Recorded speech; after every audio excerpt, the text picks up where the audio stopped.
Em relação às músicas durante o culto, músicas de louvor, e para que elas servem? Essa pergunta parece óbvia ou inútil, mas pensando bem, não é tão óbvia e não é tão inútil assim. Veja bem, vamos pensar na liturgia de um culto evangélico normal de qualquer igreja. Você tem um início de culto com leitura da Bíblia, às vezes com oração, um tempo de louvor, de música, em geral alguma coleta, né? Ninguém sobrevive sem dinheiro, a exposição da Bíblia ou da pregação. No final, às vezes canta novamente, dá alguns avisos sobre as atividades da semana e o culto acabou. Então, linhas gerais, um culto qualquer tem oração, leitura da Bíblia, ainda que seja um versículo só, música, pregação. Vamos resumir mais ainda? Oração, música, pregação. Então são três pilares que em qualquer culto, estou falando do culto público, tá? O culto reunido lá, a congregação, eu tenho essas três coisas. A questão é, para que serve a oração? Porque a Bíblia manda orar, orar sem cessar, orar o tempo todo. Quem conheceu aí um curso de teologia pode ter conhecido o Jonathan Edwards, quando ele fala que ore até que você tenha orado. A frase completa é: ore até que você ore, portanto, ore até que você tenha orado. E o louvor serve para quê? E aí começa a controvérsia.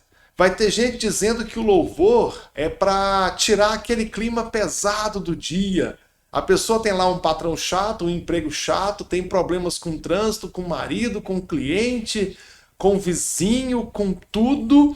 Chega na igreja, tá com a cabeça em 1000 lugares e durante o louvor eu vou causar aí uma espécie de descarga emocional nessa pessoa para ela então receber a ministração da palavra. Então a música passa a ser esse tipo de descompressão emocional, tá? E aí vai ter gente escrevendo livro e afirmando que a música tem que começar uma bem agitada e depois vai suavizando até que lá no final uma música bem lentinha para já entrar na pregação. Inclusive a pregação com fundo musical que é para garantir aí essa atenção da pessoa. Esse é um ponto. Outros vão dizer que o louvor ele é para dar aquela motivada, aquela animada. Porque eu canto que Deus é bom, que Deus é justo, que eu quero um milagre. Tem quem defende a chamada adoração profética, que na verdade eu não adoro a Deus. Eu começo a cantar aquilo que eu quero que Deus faça por mim. E aí aquela contaminação pela confissão positiva de que as palavras têm poder. E aí um monte de gente começa então a afirmar que na hora do louvor é a hora de exigir de Deus que ele faça lá o que eu quero. Então eu escolho a música certa que declara lá o que eu preciso. E aí, na mesma linha desse alívio emocional, a música é para carregar suas baterias, para na hora da pregação você então receber o que precisa, ou o louvor já é a hora mesmo de receber. E aí o culto passa a ser um caixa eletrônico, né? Eu vou lá para receber. É um guichê de pagamento e eu venho receber nesse culto. Outros vão dizer que o louvor é a hora de atrair as pessoas para o culto. Então você canta aquele ritmo que a pessoa gosta, faz paródia de música do mundo e traz aqui para a igreja, porque a paródia atrai as pessoas e o louvor é bom para isso, porque se eu não fizer um louvor bom, eu não atraio as pessoas para a igreja. E outros vão simplesmente dizer que a música é uma forma de louvar e de adorar a Deus e inclusive entra no coração das pessoas melhor do que a palavra. Então a música é essencial no culto e que o que importa mesmo é o ministro de louvor, porque o ministro de louvor é quem faz o momento mais importante do culto.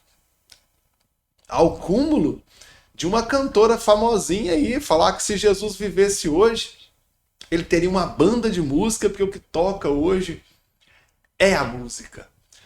Bom, eu não vejo na Bíblia tanta ênfase assim à música. Eu não vejo instrução nem de Jesus, nem dos apóstolos, nem do Antigo Testamento, qualquer tipo de aplicação da música nesse sentido.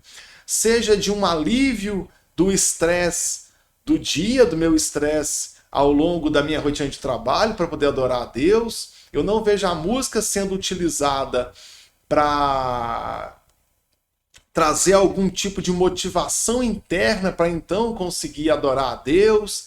Eu não vejo Jesus e os apóstolos utilizando música para atrair as pessoas e nem mesmo música como forma de pregação.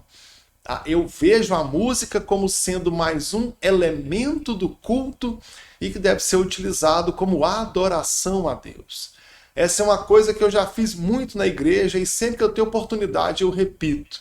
De que eu vou à igreja não para receber de Deus, mas que eu vou à igreja para entregar a Deus o culto que eu devo para Ele, para prestar a Deus o culto que Ele merece. Então, quando eu oro a Deus. Quando eu prego, eu trago a interpretação das Escrituras para as pessoas, porque a Bíblia tem uma mensagem para a igreja, eu não. Então eu prego a Bíblia.